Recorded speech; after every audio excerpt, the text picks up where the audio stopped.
filming live in Neyland Stadium after the Vols just took down the Tide.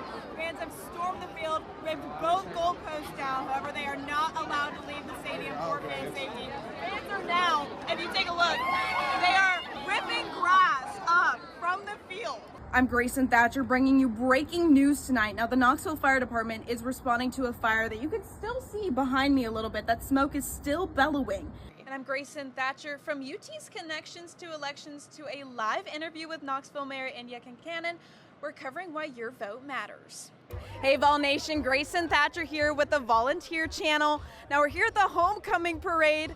Now the floats you're seeing go by on your screen right now, you might notice those little details. And you've been talking about Hurricane Helene as well. I know I was boots on the ground covering it. We had our Alexi Cowan also boots on the ground covering this. What was your experience with that? I'm in Newport, Tennessee, where many homes and local businesses have been devastated due to flooding. If you went to the Florida game this weekend, you probably noticed the UT Spirit Squad rocking some new shirts. It's connected to an initiative in the Vol shop supporting those affected by Hurricane Helene. We're here in Loudoun County. You can see those lights behind me where that bridge is shut down. That's I-75.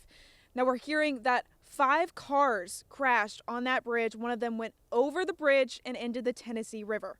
Crews are actively working to see if there are any survivors. We start first with what police are considering an attempted murder here on campus. And I'm Gracyn Thatcher. The Gay Street Bridge used to be a shortcut for a lot of students living in South Knoxville, but it was shut down over the summer after a maintenance check found it to be unstable. We are following a breaking news story for you this morning. Now, if you might take the bus or drive via Neyland Drive this morning and you're passing the UT rowing house, you might notice an ambulance and a police presence there this morning.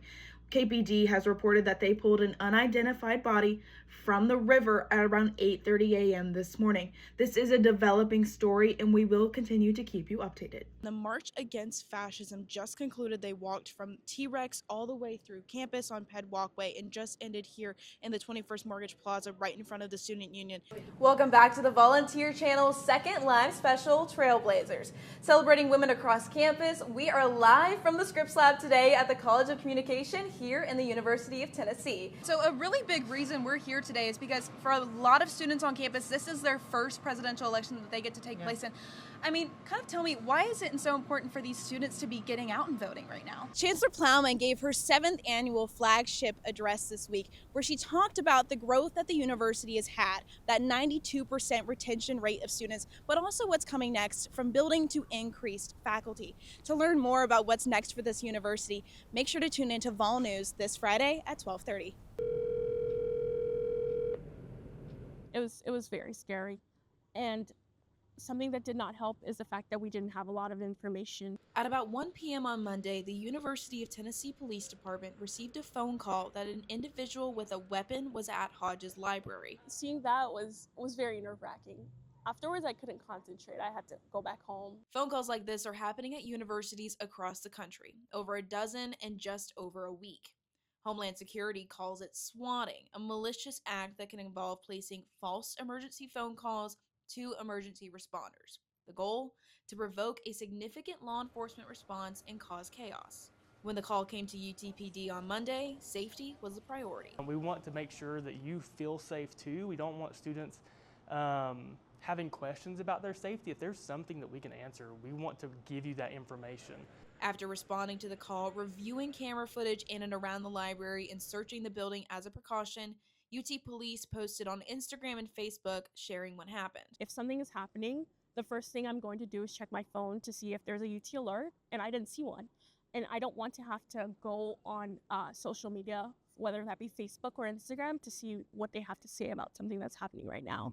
The UT Alert emergency messaging service was not used to alert students, staff, or faculty of the phone call and response. I don't want to say it's practice, but this is practice for, like, God forbid, the real thing, if it does come to that. Is this how that's going to be?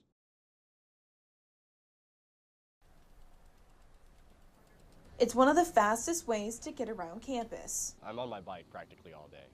But does the speed compensate for the safety risk? Now, I spoke with UT student Ember Walker. He recently had an accident in this intersection right here. He walked away with a chipped tooth, black eye, and broken nose, had to go to the ER to get all of that taken care of. He walked me through exactly what happened. I slammed on my brakes kind of like this, and I went over my handlebars like that. My face slammed into the concrete somewhere, and I somehow ended up on my back like this. According to the UT Sustainability Office, nearly 1,000 people on bikes are killed each year in crashes involving vehicles. So I know I was pretty close to him when I crashed. Tennessee law states that a driver must maintain at least 3 feet between your vehicle and cyclists. It was pretty terrifying at first. I was definitely in shock. I was panicking a little bit. The University of Tennessee Police Department responded to the scene, and they shared in a statement that it is their top priority to maintain the safety and well-being of everyone on campus, and they encourage all riders and drivers to share the road respectfully and look out for one another. Since then, Walker started a petition to put additional safety measures in at this intersection. UTK it's definitely a busy campus. In general, I'd say it's pretty bikeable. We reached out to the University of Tennessee to see what it would take to make a change, but they didn't get back to us. It's just certain little problem areas, like this one right here, that just kind of bring it down a little bit, in my opinion. At the University of Tennessee, Gracyn Thatcher, Vol News.